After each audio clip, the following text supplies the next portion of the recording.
Die TV, grâce Mihi.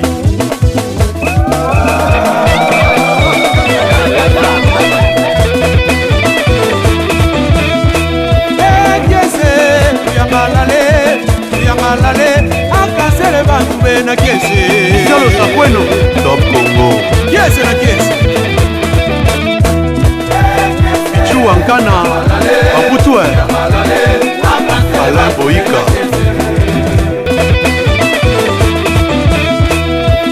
kiese yamalale akasele bantu bena kiese Yalo Sakweno, Top Congo. kiese na kiese Pichu Ankana, Aputue, Alain Boika. Président Micha Kingelema. Promettant que jamais. La raison, Diego Kao, vas-y.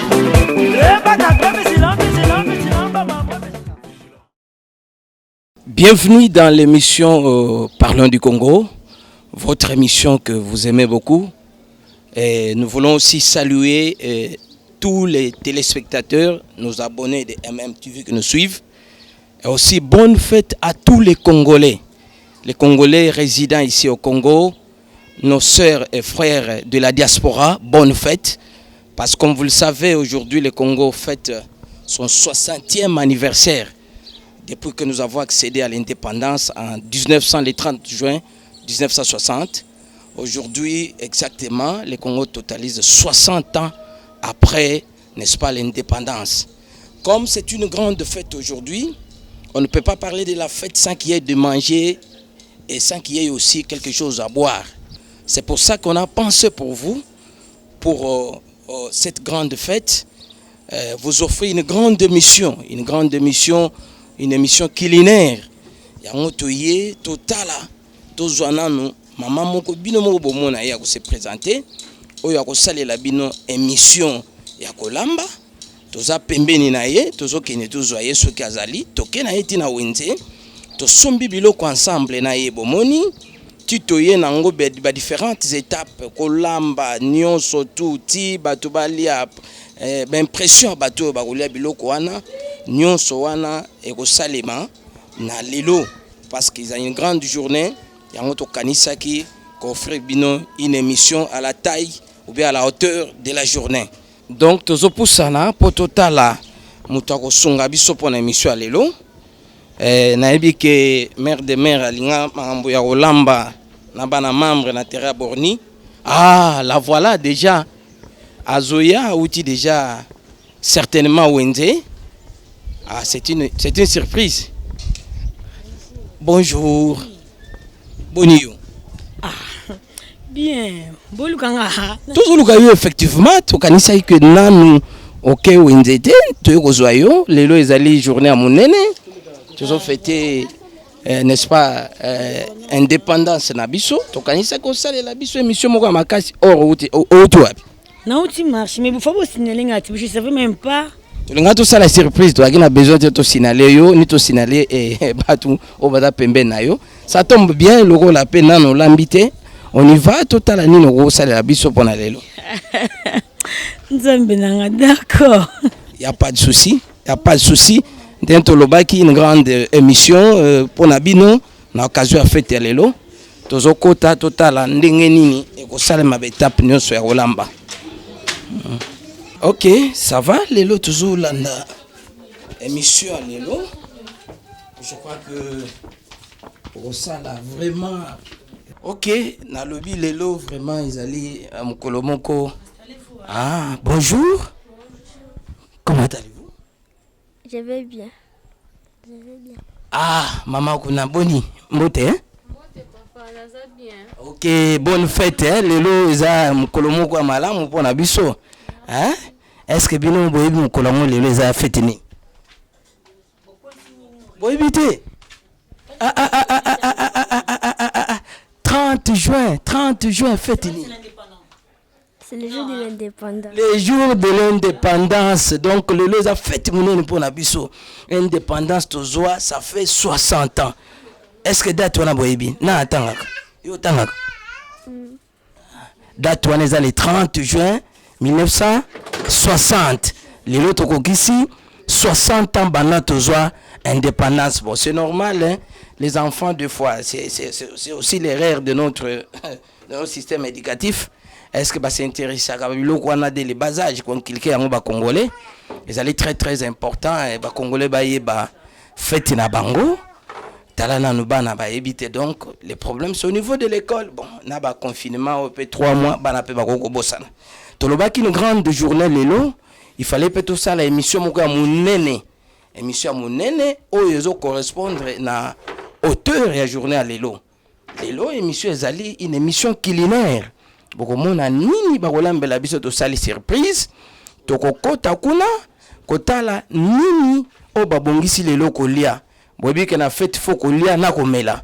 Yango to kanisaki lelo to ya to ça la surprise tota la cuisine ko le kandenge nini pour na plaisir na bino. Et lelo une grande fête pour l'histoire. To ko retracer pour la fête ya lelo. Bobi que depuis 1885 conférence de Berlin Salemaki en Allemagne et la conférence wana ba pesaki le roi Léopold II a géré état indépendant du Congo. Il a géré yango ti na 1908. Alors azwaki banyongo pona kotala ko explorer mboka akwa sokozongi sa banyongo na te azui état wana apesi yango na Belgique.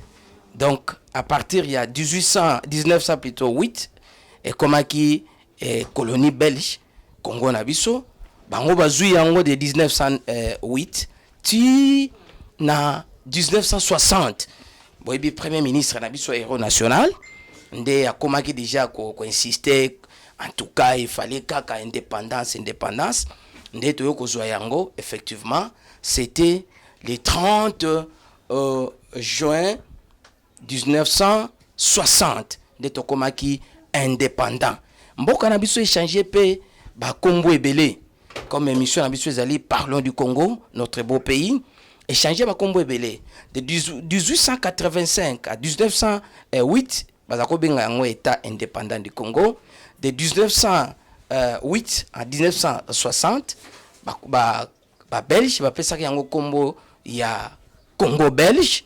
Et juste après l'indépendance to zoaki na 1960 premier président Boyebi Kasavubu azwaki yango de 1960 à 1964 mboka na biso bazako benga yango République du Congo et changer le sous combo de 1900 n'est-ce pas 64 à 1971 mboka na biso babengaki yango République démocratique du Congo. Mais en 1971 Mobutu a changé et comment Zaïre et puis Kobandawana ti na 1997 nde Zaïre et Soukaki Mouze Ayaki et Kobanda 1997 ti lelo ezongi susu na kombo ya République démocratique du Congo. Ezali moi histoire to tracer parce que émission oyo biso ezali émission oyo ezali ko intéresser Congo et na fête ya monene lokolo ya lelo. Il fallait quand même te rappeler ba grande ligne ou bien des appellations mboka na biso ezui Kobanda 1985 la conférence de Berlin ti lelo tokomi na 2020. Maintenant pour na plaisir na bino jour ya fête toko leka kona na cuisine kotala est-ce que déjà makambo eza prêt pour que totala nini o ezali prévu pour na fête ya lelo. Donc tozo poussa na malembe pour totala ce qui se prépare déjà na niveau ya cuisine. Toyeba nini bazo sala oyo nyonso ezali pour na plaisir ya Marianne l'excellente. Yo lokolo ozalaka excellente donc émission à lelo je crois que kozala pas excellente. Total exactement qu'est-ce qui se prépare. Toye kotala malgré tout ça là que surprise. Total nini ozo préparer. Nini obongisi pour na lelo malgré toye bakité. Obongisi nini? Non, c'est la banaka viande. Basenga na c'est la bongo viande na aubergine. Ah, viande. La tienne na aubergine. Ah, init. Profiter de ça là et puis voilà. C'est une bonne chose. La viande, c'est un aliment de construction. Et ça, le comment bien, bana malero va ça la bango viande. Yangwana na zomo na wana misuni minene boye. eza malamu pour la bana parce que j'ai viande plutôt eza aliment de construction et lelo lelo fête yekozala vraiment makasi eza occasion bana balia bamela mukolo oyo tobimaka na boumbu ya ba Belge lelo nde tozo profiter nango na nzela ya cuisine ya lelo voilà biloko ya lelo viande na eloko ni lobi na aubergine viande na aubergine lelo vraiment ekozala bien aubergine tomoni yango te nazobimisa nalongwa na tozozela tomona aubergine viande na aubergine na viande lelo ekozala repas lelo voilà namoni déjà aubergine na bassin wana lelo sauce ya lelo nalobaki malgré tout ça les surprises il faut vraiment aussi la sauce ya hauteur ya fête hein? ya solo vraiment il faut fête eza malamu à partir ya sauce pour soki biloko ya bien te bato moye mpe bafete bien eza te solo hein tofetaka na bambongo na biso kaka on n'a pas de choix namoni na borange ouais nga nazanga fruit na ndako te eza malamu fo eza aliment énergétique eza eloko moko ya bien papa eza wana orange eza wana mandarine donc voilà nazanga fruit na ndako te c'est une bonne chose après kolia esengaka moi fruit pour la digestion et puis fruit ezali eloko moko malamu eza aliment énergétique balima mosusu mpe protéger eza malamu mingi namoni bepice ezobima kuna osali bepice ni voilà awa naza na voilà ok naza na sisi obimisa épice ezo continue kobima kaka donc lelo sauce ekozala makasi vraiment hein namoni baoignon aubergine pilipili tomate voilà. Nasa viande na aubergine nde nalobaki na osangisa yango donc na kati ya viande nanga na otia oignon na otia tomate ya mbuma parce que nga nasalelaka naliaka tomate ya boîte te nasalela yango te nasalelaka kaka ba tomate ya mbuma otia yango d'ailleurs ebele voilà et puis poivron feuille piment na ngai ezangaka te nanga piment et céleri et puis ail na ngai et puis c'est tout yango kana nasalela viande nanga en tout cas namoni et puis sinon c'est naturel voilà, c'est une bonne chose ouais yango kana nasalelaka yango kana liaka bio félicitations tokomeka toyeba soki ekozala ndenge nini na monoko d'accord ok afuna kitisa siko viande na ngai natiaka yango nasopela yango mai ya moto mpona ye mai ya moto bon mpona nga namona loko euti na chambre froide et tout je me dis il faut mai ya moto parce que moto nde asimbaki yango abandi kokatakata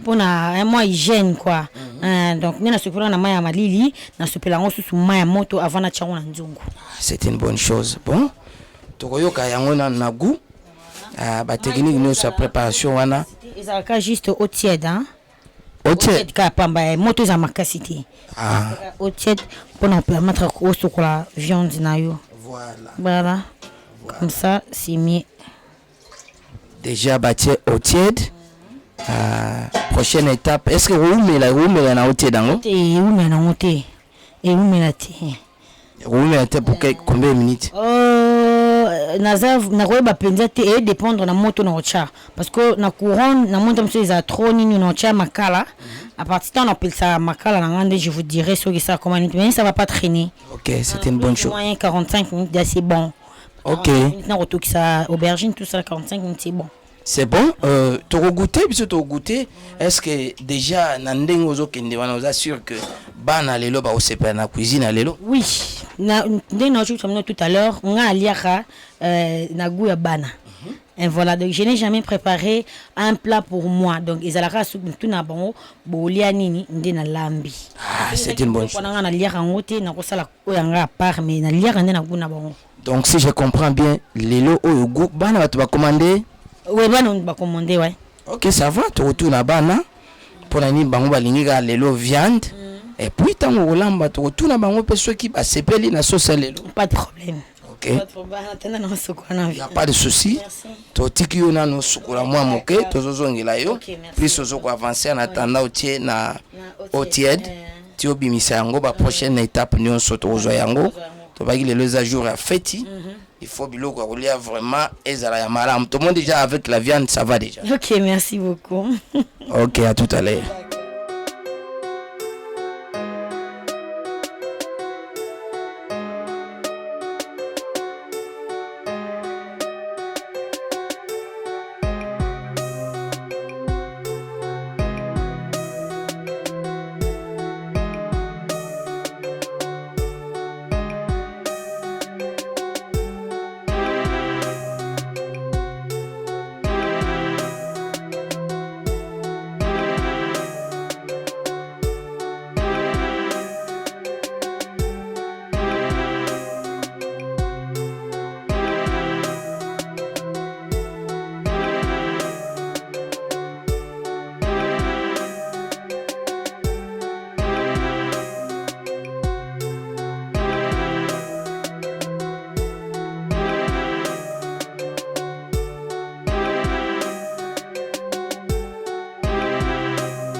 naye kozonga lisusu na moi pona nozolonga biloko zolongola wana oyo ezalanga evana mingi basalite basable mingi evana likola poso oyo et puis oyo ezala mafuta nalingana nakoka mafuta te mafuta ozolongola ngo nalongola mafuta nakoka mafuta te yango mibadendo nakolia ngo te en même temps ozosokola lokola euti pe na winti avanda likolo evana avanda likolo andefuna longola ngo OK nazomona ozolongola nga na kanisi ndenge ni ozokata musuni ozobwaka ba poso evana sa sable OK c'est une bonne musuni boye na bazelo yo kantina nzungu nzungu te poso no tikaki c'est ça mutu atafuni boye kaka et si ça répétit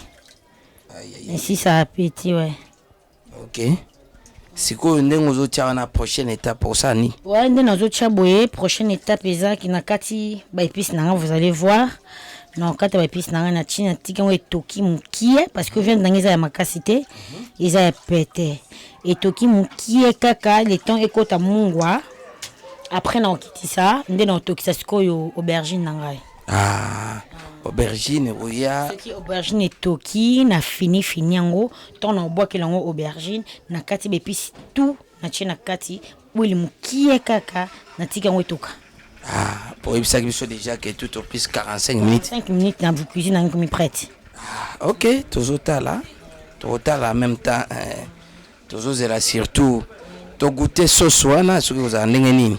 C'est vrai que ça biloko ya bana bon biso tozaka na sima bana odiembela kaka eza fête bana ba fête bango moko te jamais ba kwa posi zango te eza ebele bana aussi sa bango moko te ya komela pe zali ben oui est obligé eza fête te fête kolia na komela mais la voilà ndenge tolobaki en tout cas émission à lelo ezali déjà bien viande zo se préparer et pour la occasion à fête ya lelo siko mai wana ozomona teke ba makila eke kuna oui au bon to oublier makila ondeni bien kotonde monte que avec l'eau tiède et bimisi lisusu salité makasi na bazei ezalate nazomona kuna c'est propre bimisi c'est vraiment propre ouais asco comme propre c'est propre vraiment OK tozozela tokoya sur la prochaine étape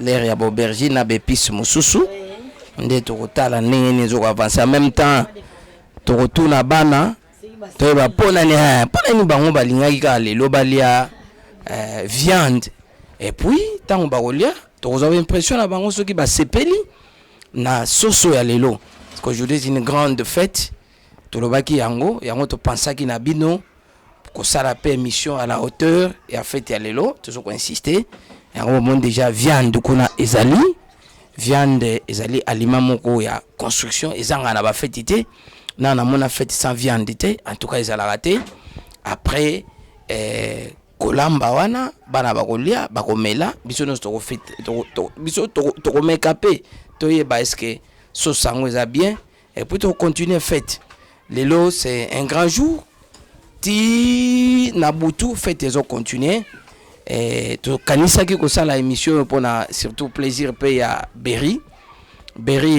garçon au grand projet moto alingi ba projet makasi même ko ya ko investir na Congo pour na plaisir na yo ya lelo c'est vrai que Congo za mboka na yo mais nano ya wate mais to sali boye pour na kolakisa yo biso ndenge to liaka viande ya biso eza viande fraîche vraiment oyo bazali ko préparer en même temps Mariam l'excellente yazaka excellente na makambo nyonso asalaka ape cuisine na lobaki yango ezalaka pe kaka excellente donc tokozonga sur la prochaine étape totala ndenge nini ezo leka namoni awa bazoko alime déjà makala po cuisine kende malamu pour na le courant ezali pour limika makala non en fait réchaud na mona on est un peu malembe et puis trop risqué pe courant kende to sambwe makala c'est mieux to bandi to sisimba moko ozana raison mboka na biso to kende pe boto yo kuma to pelisaka ngani ngoko bana lomba mona sisi en tout cas mboka na biso courant ezaka moi pasi c'est mieux à prévoir boyer bato apoto makambo bino boyebi yango te pa na bino 24 heures c'est 24 mais pas na biso en tout cas il faut être prudent. Il faut prévenir. Waneza malam po bana bazo retard te na rolia l'air mo boye soki courant ezate biloko zo mela au prévoir te baolemba surtout ba caprice ba kipe olala. Aïe mais journée lelo monene bo soki ba l'été ça passe.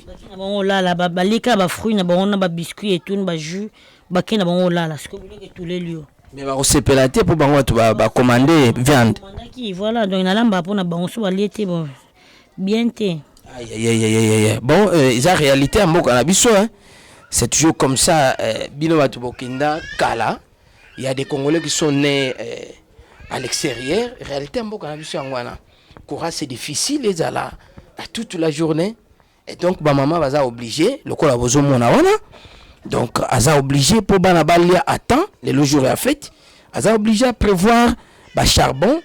Et on a déjà commis la braise et quand il y a moto pour prévoir au cas où courant est cueilli, va continuer à cuisiner et des fois peu, préférer na makala parce que na makala il a vraiment sans problème, il a peu rapide pour makala et aucun été et ça déjà wana. C'est une bonne chose. Si quoi il y a comme Mélanie ne prévoir pour la banne. Non, bon, mais la jus hein. Bana baji mais biso mikolo to mena baji te non mikolo bo mena bien ezali bolingi pe 20 ezawana whisky pe zawana donc ça dépendra de vous nyonso ezali lelo fête eza makasi nyonso ezali baji pona bana whisky na ba vin ba champagne ezali potoza en plein lemba et donc nyonso eza déjà prévu pona fête ya lelo. Na ete mbala sima to tinda maloba na Didier Mvoitu na Paris au kanisa biso à la veille ya indépendance zo ya wana po tindela biso déjà ba champagne auto fêter na yango parce que na émission elekaki na lobaki eza na cameraman na ngai auto sala na musala Smith Mobembo il faut que Didier Mvoitu ola kisa mutu wana ke oza Mvoitu nazo ko insister na Goldekis na Paris, Goldekis vraiment caméraman aligna sentir que bozali Maman Sele, Tozotali Labino, Maman Street de Moussula, na président, surtout bana membre, na terrain borni, bana membre, Tozotali Labino peut réagir, sans oublier mère des mères, à multisystème, à mère des mères TV, à mère des mères business, une femme forte, GK, Tozotali la paix, ba champagne na yo. La prochaine fête Zoya pour te fêter malam. Donc Kobo Sanapé te Oeb Salom au grand projet Berry à Kanisabiso na bien un projet belé pour na Mboka Nabiso. En tout cas, toujours c'est le projet wana à bras ouverts. En attendant tozonga susu na cuisine na moni ozo tchaba mai wana ya ponani. Ya sur l'épice. Ah, épice peut faut sukola susu hein. Obligé. Faut sur l'épice. Ah, c'est une bonne chose. Mais tu as la poussée à ma casse donc faut ce qu'on a. On a souvent un supermarché. On a des habits bien protégés. Oui, oui, tu as winze directement moni ba tandarango. Il faut que sukola yango. Yango bazotia mai pour ba sukola ba épices. Toujours là. Prochaine étape, tu auras autant la tango kata ba épices yango pour tia na nzungu. Mère de mère, Tozo pousse en total à Maman Cardozo, Nini Azo Sala. Maman Cardozo, au comme le niveau Nini. Na comme le niveau ya kocha épices na viande nanga. Sokoli yango déjà. Ouais, na sokoli épices nanga yango yo, eza na mai. O eza muscade. Na banana na muscade. Ah bon? Eza malam. Après, la moni ba oignon. Ouais, c'est na silici. C'est na silici muscade, na râpé ail. Après, na rocha feuille, na rocha poivron, na katiango, oignon et puis ndembi na céleri. Ah, ben puis c'est naturel. Oui, il est naturel. MTV, bazo sala biloko naturel awa. Maman Cardozo azo sala biloko zali naturel. Ezali pour na plaisir na bino bomona yango ata bolia te me bomona yango tango naza ko ya me MTV alobaki luka kaka Maman Cardozo pona mina alobi na luka yo. Ah bon na ebiti wana fusiko fo tuna yeti yo boyi tuna kete na tuna kete alobi kende kaka ipa Maman Cardozo. Il faut le tourner. Pourquoi MM Linka Maman Cardozo, mère de mère Linka Cardozo, faut tourner. Mère de mère, tu retournes à pour Nanino Linka Maman Cardozo. Ouais, faut tourner. Naïm toi, réponse ne faut y aller taper ça. Ok, tu retournes à pour Nanini Kakaye, tu roye bayango. Tu as toujours na étape ya ba épice au bazo kata, wana épice ni. Oh, eza litungulu. Litungulu. Ouais. Oignon. Ouais. Litungulu bazo kata. Épice lelo eza kaka naturel. La moni otie ba kibite ndwana mona bato mususu. La ngote. Poni ngo sa ba kibite. Wana za ba wana te pardon. Wana za ba chimie za makasi. Ba produit chimique donc chimie et salam makasi na carte, ce sont des produits chimiques que je n'aime pas utiliser. Bah produits chimiques wana à la longue ko belisa ba malade belé. Donc place na ba futaki ba tondi c'est la biso chimie donc chimie de vana ngama on dirait cours à chimie te zona na classe et utana na kib magique. Vraiment ndé kota na ba kib magique. Et utana ba kib magique pardon. Vraiment be puis c'est ça naturel. Ouais. Oza ndembi. Ndembi. Ouais ndembi. Donc na outil liboso na chaki muscade, na rapaki muscade et deuxième étape na chaki deuxième épice plutôt, na chaki oignon. Et puis troisième ezali ndembi. À part ndembi na moni susu ko na épice susu ezali. Ndembi naza na ail, naza na poivron et puis feuille. Après na suka na ocha céleri na pilipili ya mbesu. Nyonso ezali pilipili pe mbesu. Mbesu. Nazomona mungu ate? Mungu ya. Na dernière étape. Mungu ya na dernière étape. Mungu ya na dernière étape. Ok, ça va. Mais bato soupe balinga tia mungu mingi te yo sala ndeni. Na tia mungu pe mingi te na inga mungu mingi te na biloko pe mafuta pe mingi te na biloko. Mafuta mingi te mungu pe mingi te. Ouais. Na ngo sala mungu mingi te. C'est une bonne chose. Wana ezali ndembinde bazokata. Oui. Ah, c'est une bonne chose. Voilà, toujours continuer pour la cuisine, tu veux surprendre Maman Cardozo. Et à Ebakite, mère de mère TV, gêné, à lobby, Kitaka, Akuna Lemba. Tu as déjà mère de mère, Maman Cardozo, outil déjà ouente. Bon, tu surprendre et total là. Nini azo sala, tomoni viande, et on va continuer à préparer. Nana m'a dit c'est dans ton côté. Non, j'ai céleri, mais le roi céleri, et quand on a déjà gagné sur le macassi, il n'y a pas moyen que nous deux. Donc, nous avons moko. Moko kaka. Moko kaka, moko oye, quoi, dinga na chon na aubergine. Vraiment. Ouais. Parce que aubergine, ils ont légumes, hein. Aubergine, ils ont kaka. Ah, oui, oui, oui. Ouais, ouais. Donc, bon, les ce que viande, na quatre légumes. Ah.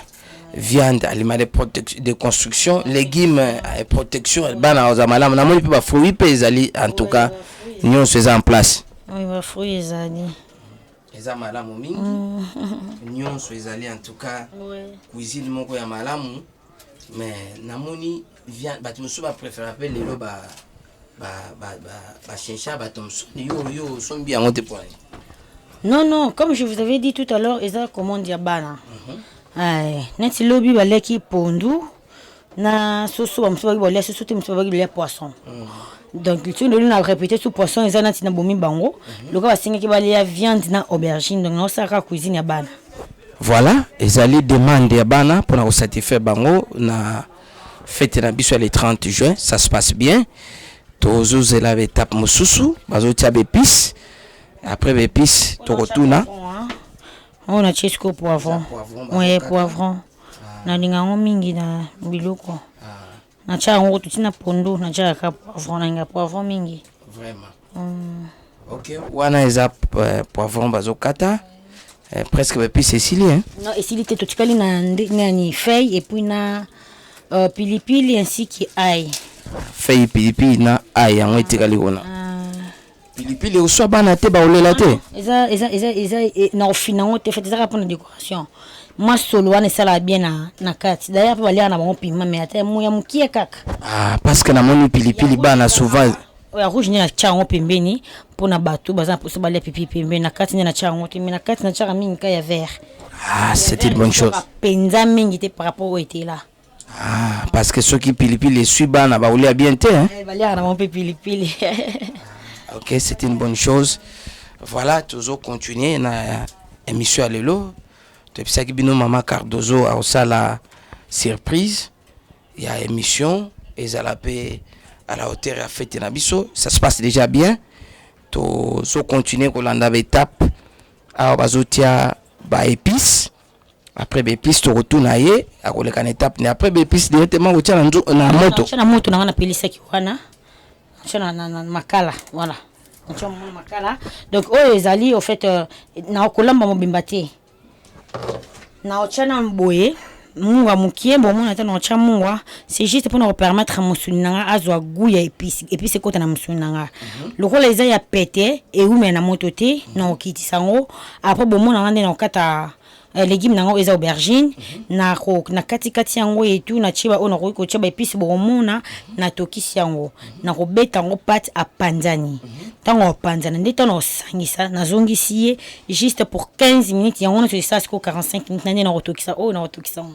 Ah, c'était une bonne chose toujours zela kaka toujours zela 45 minutes pour déjà biloko comme après batubalia bana basepela. Toujours continuer kaka na plaisir ya MMTV Maman Cardozo lobito tout na yo pona nini olingi kaka ye pona nini kaka ye surprise ya lelo olinga peut-être to yebisa ye to ko surprendre ye pona nini ça fait un mois déjà boiba indeni. Ah bon to tuli kaka bon makasi na recherche wana faut zaka gene tasali makambo nyonso encore ya za FBI ye mutasali biloko assez renseigné bon na surprise mkomso ndima te na rappel ko aya exactement bazo rappel sikoyo ai je crois vous avez épice ya suka ouais et za l'épice ya suka na teki premier ligne douce deuxième course ya ngoyo Ok, bazo rapé aïe, eza épice ya suka pour batia biloko na moto, c'est ça? Ouais, pour natia biloko na moto. Ok. Je crois que ezali épice ya suka, ça se passe bien. Nyon c'est naturel, les hommes on a très propre dans Nzungu. Et déjà on s'imagine sauce kozala nini déjà tozo kanisa. Kozala nini? Ya solo. Mona. Biso zambala liboso, to dembe na sima bana nengo lobaki. Bana ndesi ba mesa na loboko na yo. Ba mesa na déjà. Ok. FF asali musala na ye. Yango to komi awa to surprendre Maman Cardozo to zo continuer l'émission na biso après wana lokola ezali épice ya suka certainement akotia nzungu na moto pour 30 minutes à biso et puis 15 oui aubergine nga pe 15 il était à Panzana et pourtant dans 500 sous 15 et ça les 45. OK, donc 45 au maximum déjà biloko ebeli tokozonga lisusu kota la prochaine étape. En tout cas lelo tolobaki yango une grande journée, il fallait kakaboyi et puis ezalaki pe souci ya Berry ezaki souci na yo yebaka mukolo na kini awa na omema yo pa Maman Cardozo omona ndenge nini alambaka souci na yo yango wana lelo oza satisfait na Mariam toujours insister la fille excellente au moni déjà comment ça se passe ici au Congo na notia lokolo awate mais déjà à partir de mission yo okoyeba comment ça se passe peut-être na olamba pe na makalate mais bisonde oyo ndeza malamu ezala loko moko ya bien pour osala susciter le courant ekokende pour mboka na biso ekende ke vite fait à la route bakoni le bara parce que yo mo bi place toza eza imembe batu ces ala ki banda kuna biso ba site wana koni penze moninga bana vandeli koni ya moto za so rapide koni rapide on milinga déranger ote naza maman omoni bana j'ai des enfants tu as vu la fille petit frère naza chambre lali donc naza maman bana pour ba jeune fille belé ya âge na bino ba bi olamba te. Ouais, je sais, mais ngai en fait naza maman bana, donc une femme ménagère, je peux dire. On a ça la ménage avant qu'on a ba tournage ba théâtre et là les bosson na ça qui m'occuper de ma maison ainsi que des maisons. C'est une bonne chose. Après na ba tournage na ngai. Eza iloko madame. Primordial. Eza iloko madame, félicitations déjà. Pour la ndenge nazo mona nazo sa biloko avec beaucoup de propreté. Na ebika ke même sauce ko za malamu. Pour les loba jeune fille ebele mamba olamba ba ebité so batika na ndango ke somba biloko na restaurant. Wana seke tamu susu kokola na ba maman ba parents ba kolisa ba mabe. C'est ça, tozo mona yango. Moi j'ai appris à rolamba na âge déjà na âge à 8 ans na lamba sakombe moko ya fufu. Ah bon 8 ans. 8 ans. Même ma fille au moni akokisi 10 ans na mois de mars alambelanga fumbo na lia fumbwa na to fibi misapi mais je me suis rendu compte que à chaque où il était vraiment ndenge sani kocha huile na biloko ondi mateke biloko na balamba ki babosana kocha mafuta ndenge maman forma yo olamba avant yo peut former moi pays asala musala nyonso comme asukola basani a torchona randa ko sala nyonso so na bilamba. C'est une bonne chose. Eza formation malamu hein ndenge yo zwa ki ngo pa maman opesi ngo pe pa mwana a hérité na makasi eza iloko moko malamu. OK, ça va totiki yo na moke.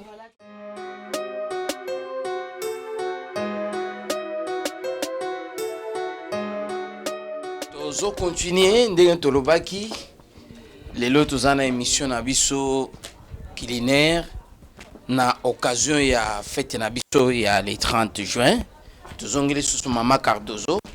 Maman Cardozo to yet au combien de niveau ni ndena biseki bino ko fallait 15 minutes non ouais pour ma ekita ma ekiti sikono kiti sango pour na sala aubergine. Donc tikali étape aubergine hein to mona ngo voilà ma ekiti eza na sauce kiti si on a mai comme na sauce na aubergine. Ça dégage une bonne odeur hein mais puis sauter wana Kayango. Magie museza na ngote. Siko étape landi il faut tchanini. Tika nocha nasa aubergine, na cha aubergine na moto. Aubergine pour combien de temps? 15 minutes ka. 15 minutes kaka. Et 20 sur 15 minutes c'est 45. 45 et puis pour lelo et beli nango. OK, ça va to zok observer ndenge osala. Siko Mama Cardozo au lobby déjà 15 minutes il y a viande de coquille.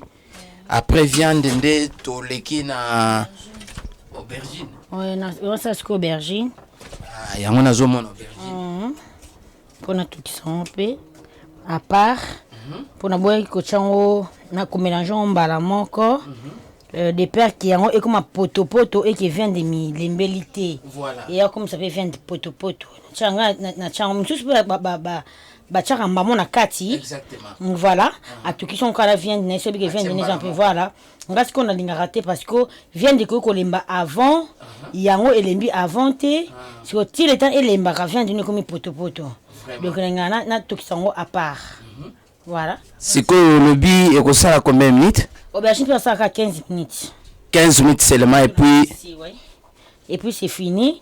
Il va tout ça que na ndambo épices, yene na chaka huile, na chaka ndesiko huile na aubergine, na chaka huile na musuni ngate parce que yemo déjà tout monde fait d'abimsi moi mafuta ni mukie. Exact. Voilà, na chaka huile mukie kaka na aubergine et par après ça on ezotoka et c'est mélangé na épices na huile wana.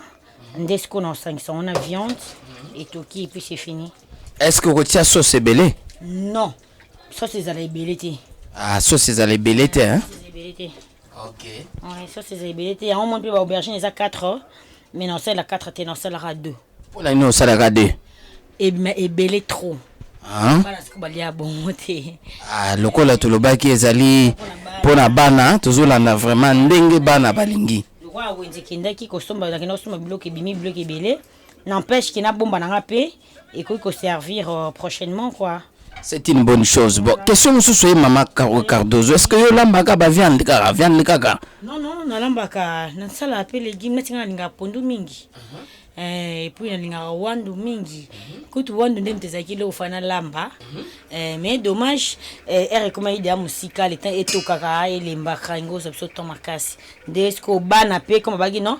Bon, on proposer entre wandu to viande. Tant on vu le on choisit la viande.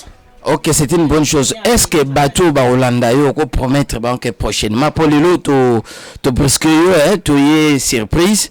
Est-ce que ko promettre bateau que prochainement ko lambe bangwando? Oui, on est là prochainement bon on habite sur la même chaîne dans lambe la bino wando. Ce qui peut au moni que na recette moko et compliqué yo, ya biso awa au proposer kana ba commentaire na ko dans ça lango. Voilà donc tozana parole d'honneur ya Mama Cardozo.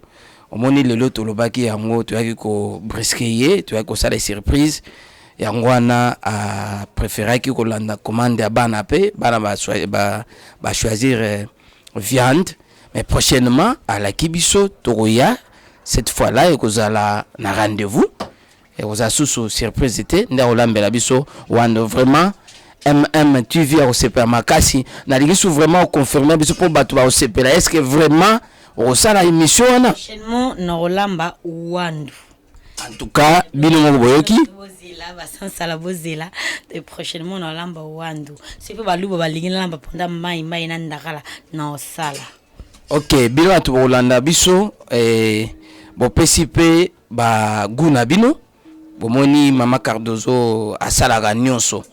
Asalaka nyonso donc aibisaki bino dès le début que yé alambaka avant c'est la même chose à éduquer peu moi nané malam moi nané peu alambi déjà avant donc à promettre biso prochaine émission à Osala Wando bato nyonso pe balingi eloko yo lingi au lobby à Osala et yango parce que azali une femme congolaise bien formée alors bi kutu po eza immeuble ko sala même bakoni mais maman oza pembe bakoni rondima po basebela pembe balinga ba bakoni te ouais pembe ba chaka choko onde balinga te biso pembe za la naturel za famille de ko chité le bipe ko zonga na po eza na famille. OK donc est vraiment une femme africaine. Merci beaucoup pour l'honneur wana. Osali pour honneur na ba parents asala musala malamu donc azana est prête kaka donc pour oeza immeuble ya batu moya kotia bakoni ezate yango to salini makala donc ba cuisine nyonso ye asala karango sans problème wana to mona azokata aubergine olobaki okata nyonso te c'est ça na katika 2 mususu aubergine yoka na makasi na katika 2 wana za pona choix na ngai ya ok ça va problème ezalité mi balé kaka wana ekoki mais ndenge ni mesurer quantité wana okataka mi balé natani musuni nangati otali quantité musuni directement mesurer on a mesuré moment qui écoute à 2 ah donc on est technique ça signifie déjà que on a maîtrise la quantité voilà musuni so aza malili aza ravimbaka mais so comme moto akondaka voilà raison pour laquelle on a tué 2 donc ça signifie que on maîtriser le qu'on a eu parce que nos soeurs quantité zawana c'est une bonne chose c'est qu'on se retient toujours à la 15 minutes et après 15 minutes déjà tu vas rouler déjà la table c'est ça ouais après 15 minutes tu vas rouler la table donc na aubergine na rocha na kata oignon na kati oignon na kati poivron na tikango etokina yango ekoti bona tie huile mokie tant on a poton bon mon na ça mélange vraiment bon lundi ndenge tozokende na ba étape oyo presque tozokende vers la fin et tikali 15 minutes oyo ya aubergine et après ba osangisa donc kalaté déjà bana ba osepela bana baza déjà après ba komata na mesa et to na bango pe sosango déjà na misu ezomona déjà bien mais bon misu eza mon côté toko mekape to yoka mais to rappeler lisusu que en tout cas Mama Cardozo asalaka nyonso yo kolanda biso soko za na recette oza difficulté kolamba osali biso signe en tout cas à la kibiso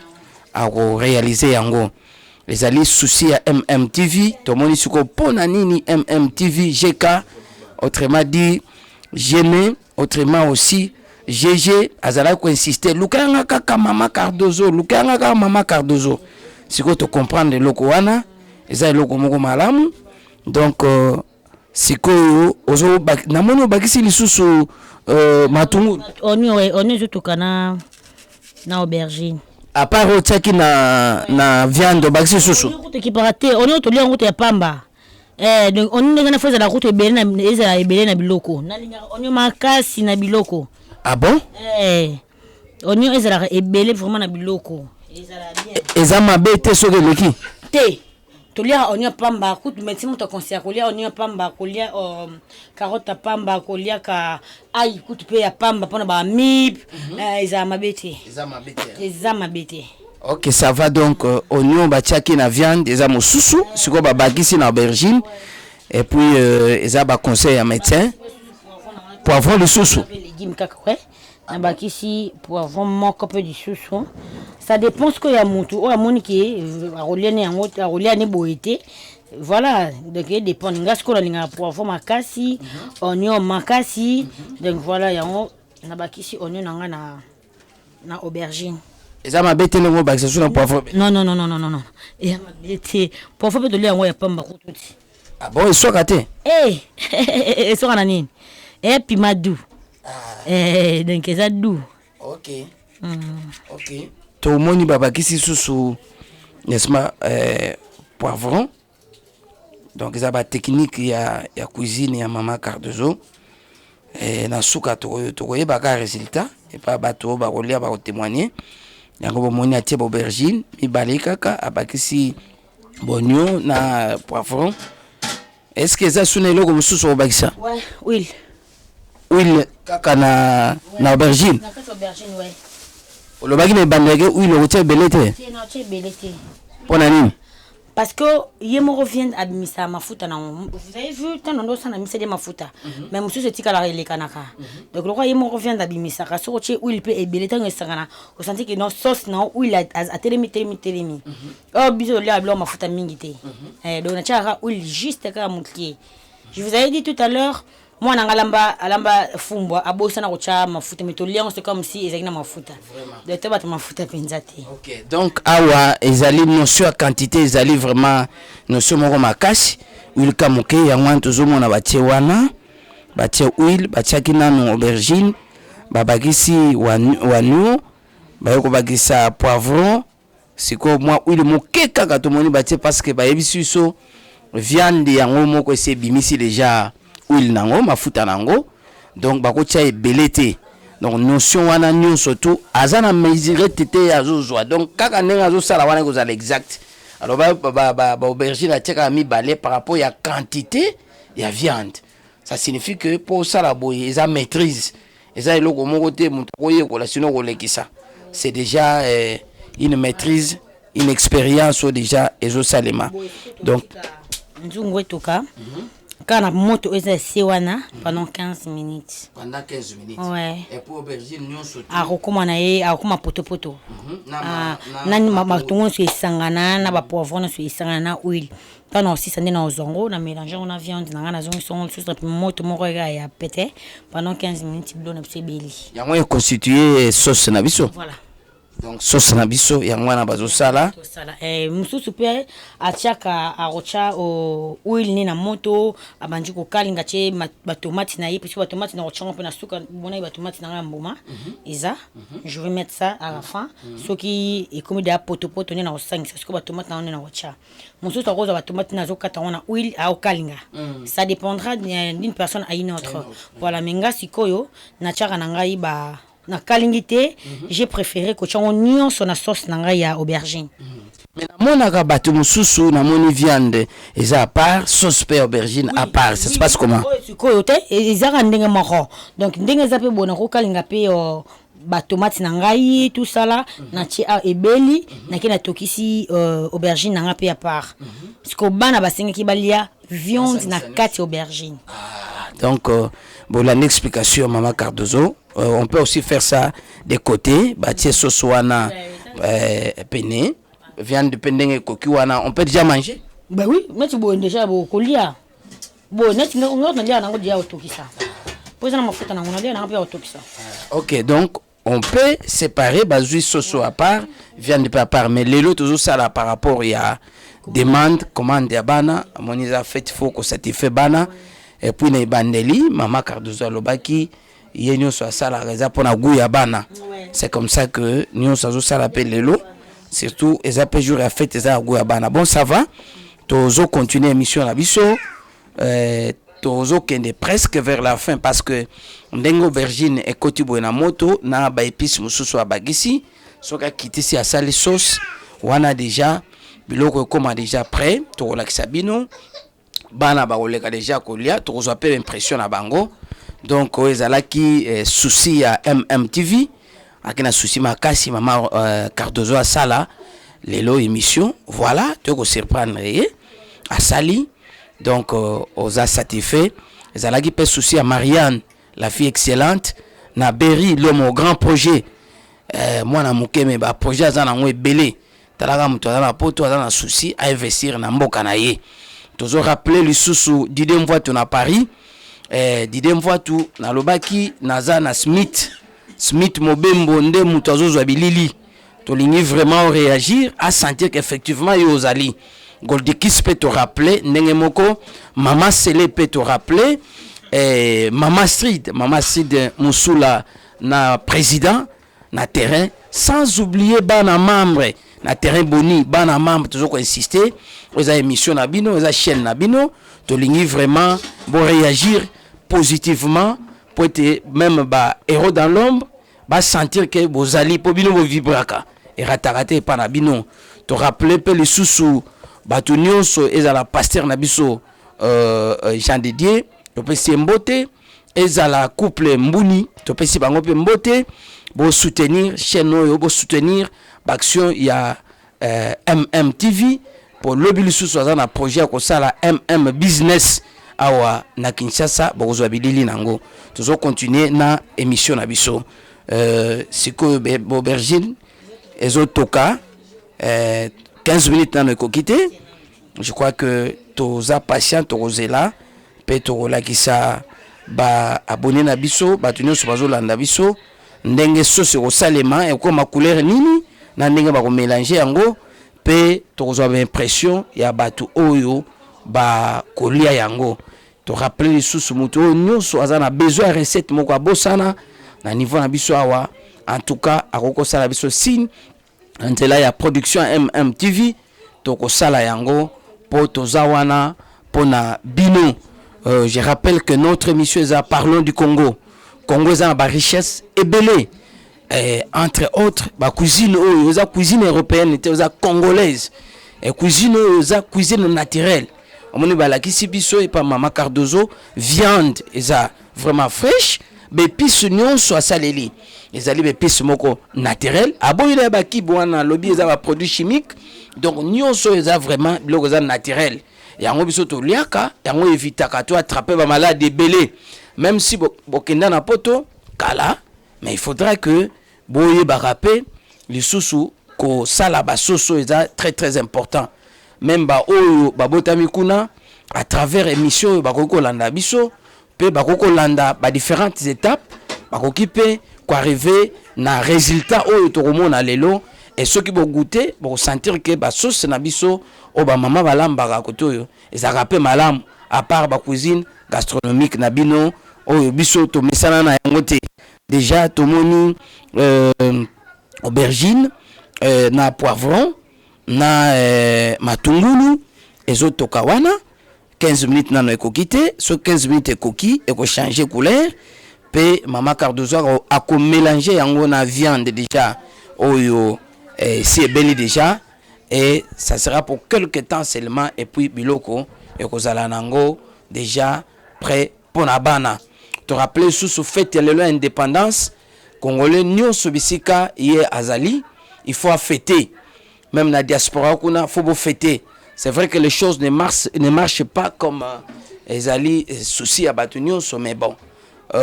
Pour la fête ya lipanda tu as obligé de fêter yangwana souci oyo to kanisa ki ko sala émission ya malamu pe elongona muto a maîtriser makambo malamu pour que to koka ko réconcilier n'est-ce pas théorie na biso to concilier théorie na pratique. Donc fête le ko za monene biloko pe ezala na niveau wana tozo continuer na souci. Il y a émission Nabiso, donc bah aubergine continue toujours. Na moto izo toka, to zelati 15 minutes soke koki, comme ça, to roleka na étape mosusu.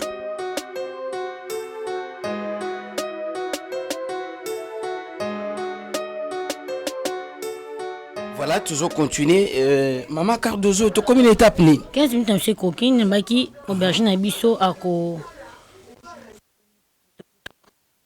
Voilà.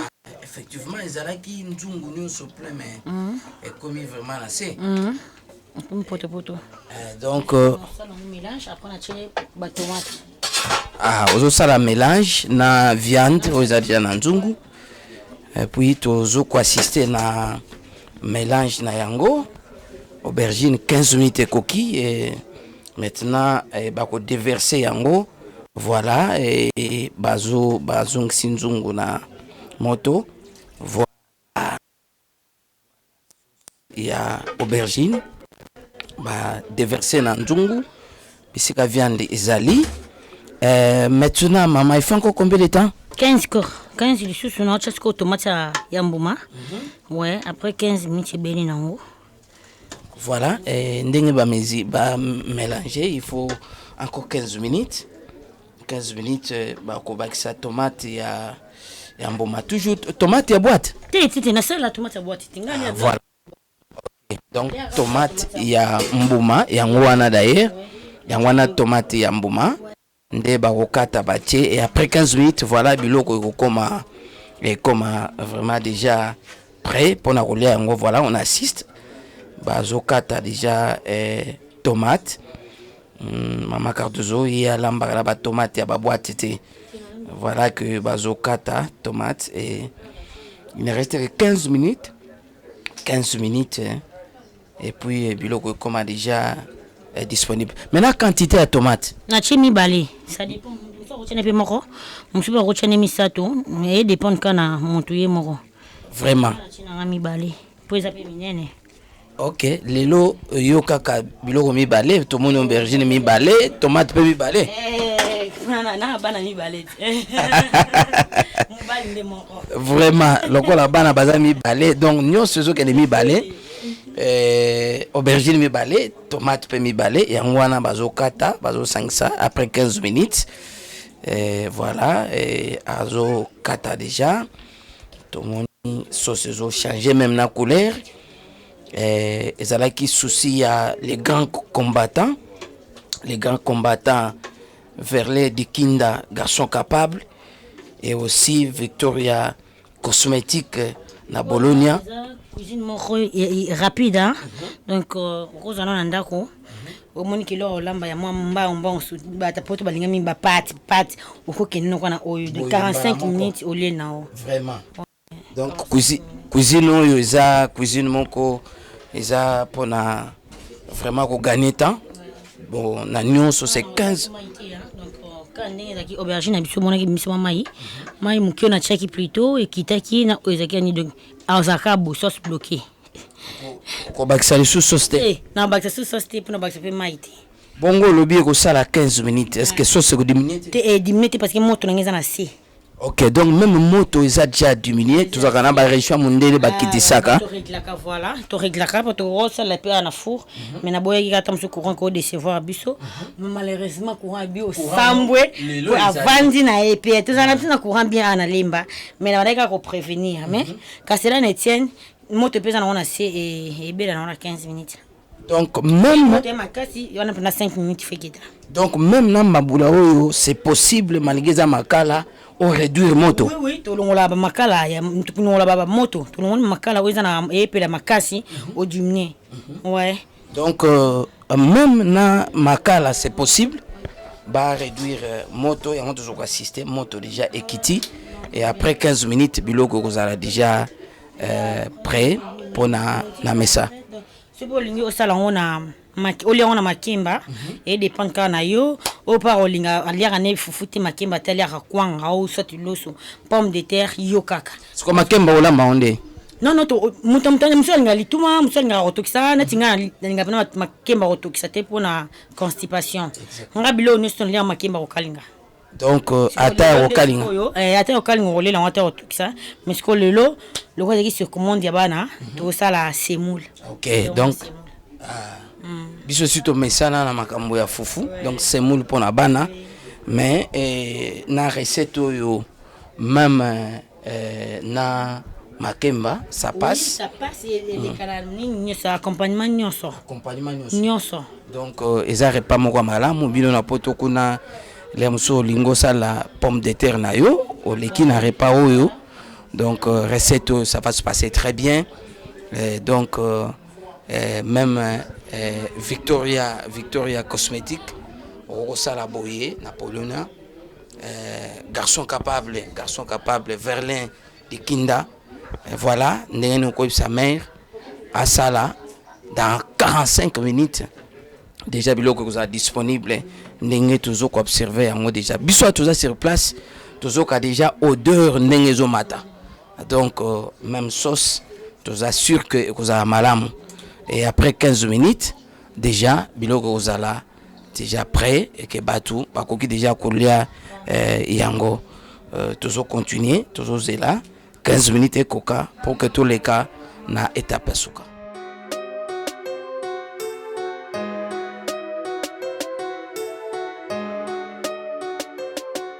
Voilà, toujours continuer na émission Nabisio.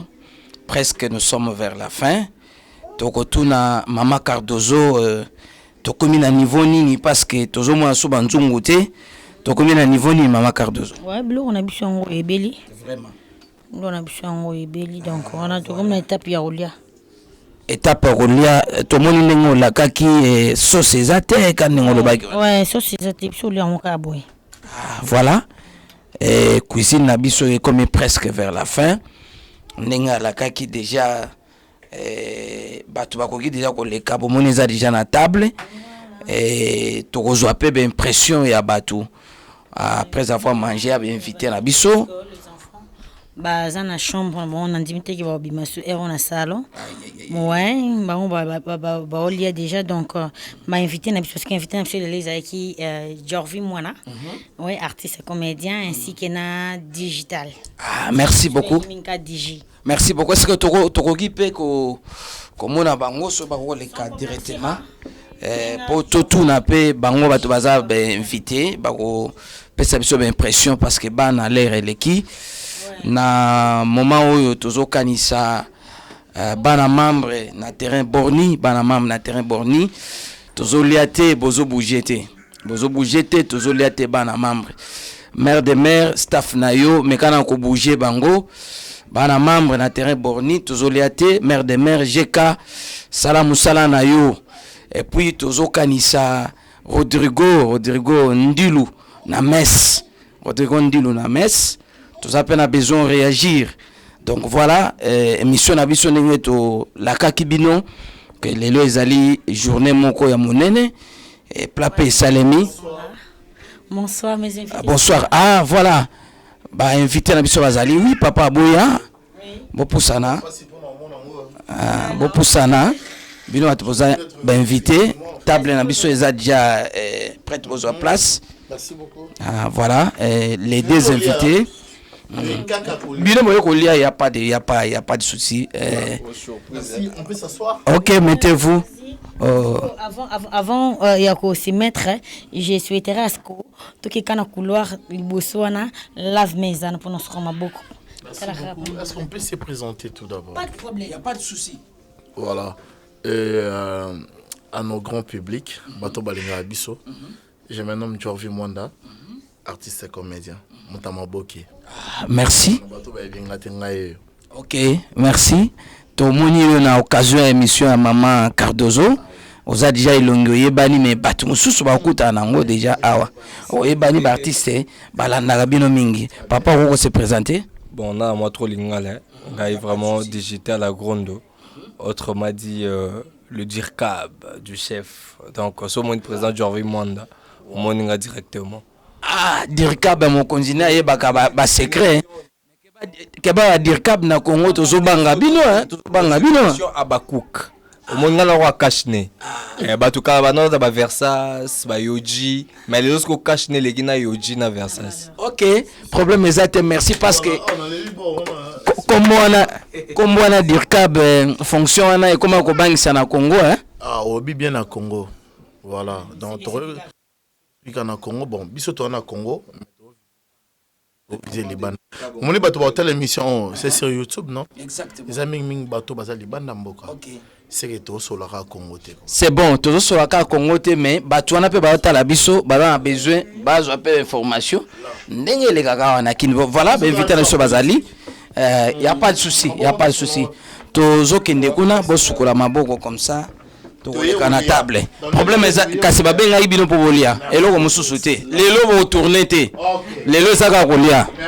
OK voilà on s'approche na lave-main invité na biso ba sukola maboko bazo tia savon oyebi ke tozo passer na moment moko ya pandémie hein, donc voilà on respecte tout savon ezali ma ezali pona ko ah ouais ndako dozo ndem deza ouais kitoko donc nyonso tozo respecter yango organisation est bien ah on doit tenir compte de tout ça donc voilà mère de mère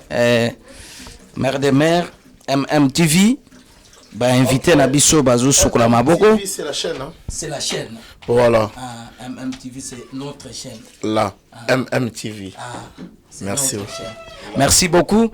Maintenant na ba invité na biso tozo poussana na table pour tozo ba impression na bango mère production autrement GK presque to commis vers la fin ba invité na biso bazo kota directement na bazo zo place na table voilà baza diawana boyaki pona kolia lelo pona caméra te pona kolia kaka caméra e kanibino na ndenge kolia na ndenge musala wana te Donc il n'y a pas de souci. Maman Cardozo Zawana. Mais quand il y a lingi et si vous invitez qui bango déjà donc choisissez. Maman au ko permettre d'inviter na biso. Ouais, en fait, la table est prête. Hein? Bon appétit à tout le monde. Ah, bon appétit. Merci beaucoup. Voilà. Non, non, il n'y a pas de souci. Kolia, muchuna mutu, bolei malam, muchuna mutu, ali andinga liaka. Maman m'a servi à bana. Là, là. Parce que je suis en Mouyombe, Lokele. Nous chez nous, voilà. Nous chez nous, ça se passe comme ça en fait. Maman a servi un biseau et puis nous on mange. Il n'y a pas de souci, maman Zosala. J'ai aimé une chose. Oui. Vous me permettez? Là, j'ai aimé, ce que j'ai aimé chez vous, c'est la partie qu'il a arrêtée. Merci. Ouais, et le beau, bolimbi sanga na tenir binon de regarder. Na sala, ngabina auto au salon. Na sala et puis na bachana mususu mais en tout cas merci. Merci beaucoup, merci artiste Rabiso comédien pour na Bailo Joana, merci. Tozo Kende vers la fin, voilà bazo servir bino. Bazo servir bino. Déjà biso tozo ka solo ya sosoana. Solo ya sosoana déjà tozo ka yango. Voilà. Tozo Kanisape directement Loulou Lukisa Maï. Loulou Lukisa Maï Loboko pété. Loboko pété. Ba chemise otinda wana bakisa lisusu. Bakisa ba chemise wana Loulou Lukisa Maï. Toza nango besoin. Bana membre tozo ko insister na terrain borni. Tozo liate bo réagir. Voilà, va servir, va inviter na biso. En tout cas, biso va tous sur place, on sent l'odeur là. Odeur wana. Problème est mais bino na no batuboza en honneur parce que bino batuboza la gina no invité. Donc voilà, ba teli bino ndenge bo sengaki. Fufu monate. Oza puso mona fufu. Zila, aoya. Azam bola kito. Ayo voilà. Nous sommes allés au Moko Zangezate. Je crois bien ce que je peux dire. Oui, allez-y. Donc, parce que tant que tout ça, émission où il y a Lubu, et ça pour que tout l'excellent bande on a vu sur en étranger. Exactement. Bah, on a peut-être un plan à biso ba congolais tout l'amba. Oui. Donc, Nabi et papa me sont Cardozo en bien. Je vais manger comme Cardozo à préparer. Donc, vous voyez. Donc, maman. Ceux qui ont attaqué, au monine Cardozo et puis ça ninité, le numéro est là.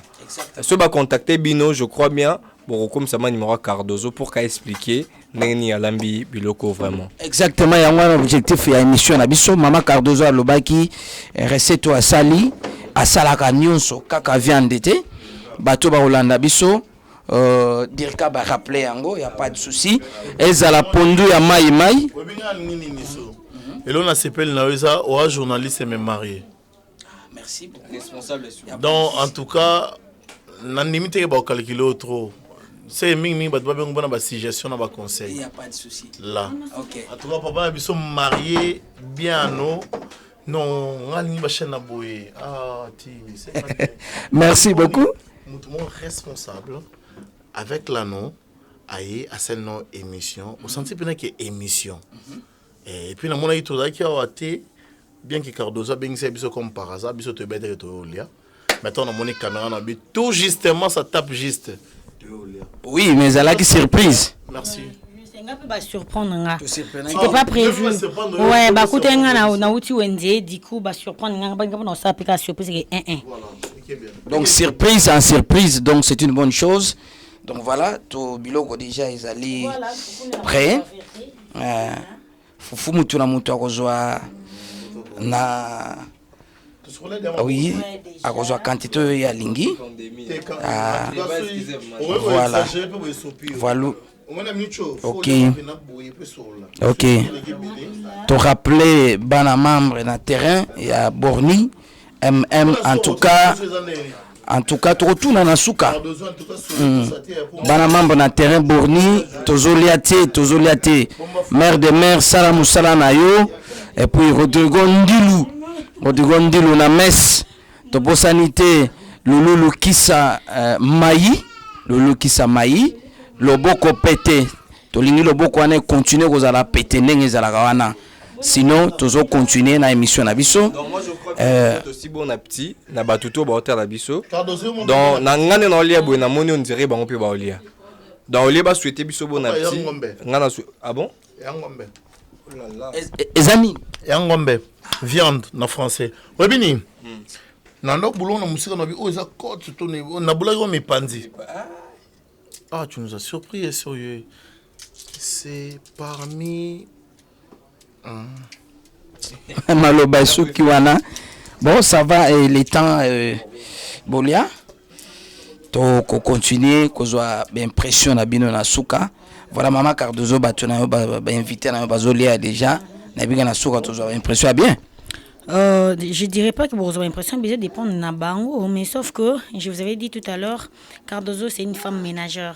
Donc maman est banami balé, donc maman est ndako. Or mi ma boké tout ça la ratozara ba parents. Voilà. Voilà, tous ba parents, toi parents et puis ba parents responsables. Excepté ba rôle au to incarnaka on est musala. Vous voyez c'est ça. Donc on a baki oui, peut-être à Ebandeli à comprendre qui te soit écoute émission à Katikati. N'hésitez pas, numéro est ceux qui vous bengi, bah vous contacter ngai parce que je suis pas parmi eux ça numéro nanga na émission ba ça. Voilà, donc vous benga kaka numéro les awana bah vous contacter ngai et puis na privé na ko expliquer nanga monto recette wana mais na za limité ka te na ba misuni na lambara presque ba recette ebelé parce qu'on peut na apprendre ka pas batu. Ceux qui ça qui na ça la recette ya baluba na otu na muluba voilà, et puis dans l'émission, ceux qui celles qui n'ont pas l'émission, vous allez voir comment est-ce que je vais préparer les djibou. Mais prochainement, des borozois. La biso au plan moko au lobaki bangola bangolé balé wandu vraiment ngana sala penda wandu bachanguba nanzombo mais malheureusement vu l'heure natie na lambi wandu nenge peut te surprendre voilà ndebo surprendre parce que na pe nini na ngaite mais to lamba na lamba wandu pour na sepesa bangolé prochainement c'est sur rendez-vous ouais wandu penza na loso. Merci beaucoup. Tu as arraché déjà rendez-vous. Prochain rendez-vous, Yangwana. Tu nous as impression à Bisso. À mon artiste, en même temps au téléphone, à Zoliape. Impression à Uzani. Déjà, sur les quelque chose. Voilà, je dirais merci. D'où bien qu'elle est mon amie. Je ne pourrais pas lui donner 10 sur 10, ce qui est vrai. Mais moi, j'ai goûté et je peux toutefois donner les scores. En termes de cotes, alors, au PC combien? En termes de cotes, je dirais, il faut qu'il y ait un critique. Il n'y a pas de souci. Est-ce qu'on a mis ça dans la soupe, dans mon soupe? C'est ça sauce bloqué. Bah, il s'agit déjà que vous avez la sauce, donc sauce vous avez moqué. Donc, c'est normal, ça a été prévu comme ça. Ça, c'est une bonne chose parce qu'elle avait prévu. Exactement. Voilà. De deux, bien préparé. Ma maman, je ne m'attendais pas que Rosa Aboué. Non seulement qu'elle est belle, charmante, gentille, Aboué Mbabato. C'est parmi les rares des filles. Il y a un conflit, il y a un problème. Raison pour laquelle Bissotoye. Raison pour laquelle PMM Azaki au dérangé Makasi a le Luka Kaka Mama Cardozo. Donc donc voilà, aux ala qui vraiment intuition a eu Kosioté. Voilà témoignage à Malamou, Toyoki Yangwao. Voilà. Donc non seulement qu'elle est comme ça, elle s'est préparée. C'est une femme ménagère. Exactement. Et là, aujourd'hui, je viens de découvrir l'une de ses qualités. Vraiment. Que je ne m'y attendais pas, qui a causé à Bongo. Félicitations, Maman Cardozo.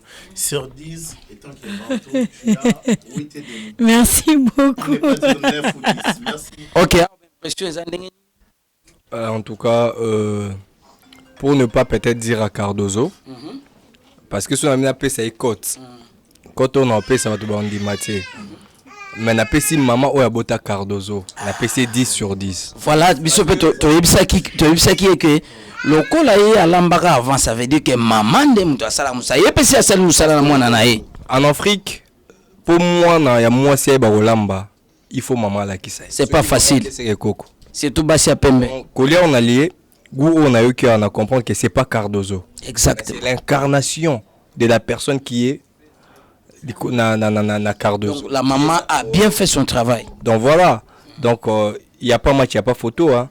Merci beaucoup. Ça maman 10 sur 10. Ah voilà. Cardozo, c'est que Babi Malher a un enfant qui ne fait pas mieux que ses parents. Cardozo sur 10 en a 11. Merci beaucoup.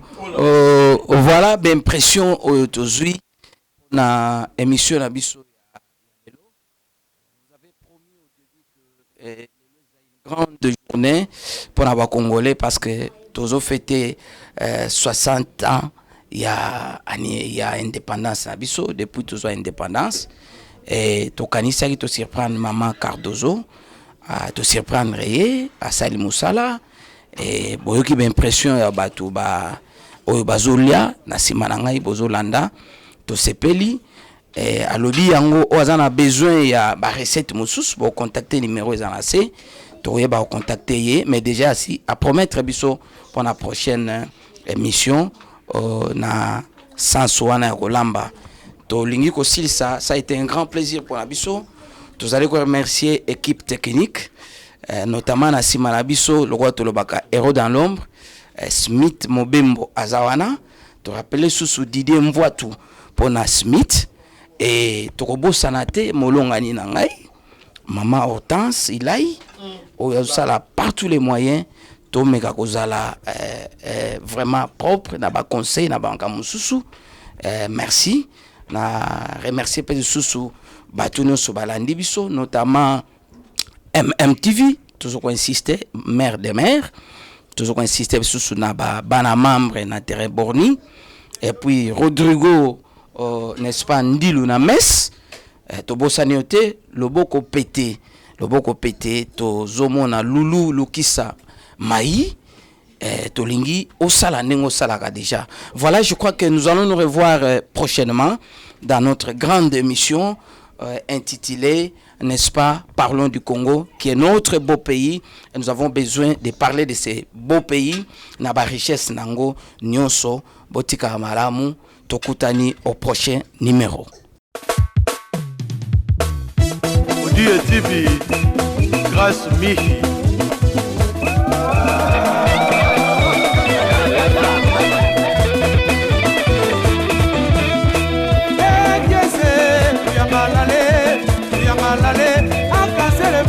Na kiesi Salo Sakweno Top Congo kiesi na kiesi Pichu Ankana Aputue Alain Boika kiesi ya malale akasele bantu na kiesi Salo Sakweno Top Congo kiesi na kiesi Pichu Ankana Aputue Alain Boika Président Misha Kingelema Promettant que jamais La raison Diego Kao, vas-y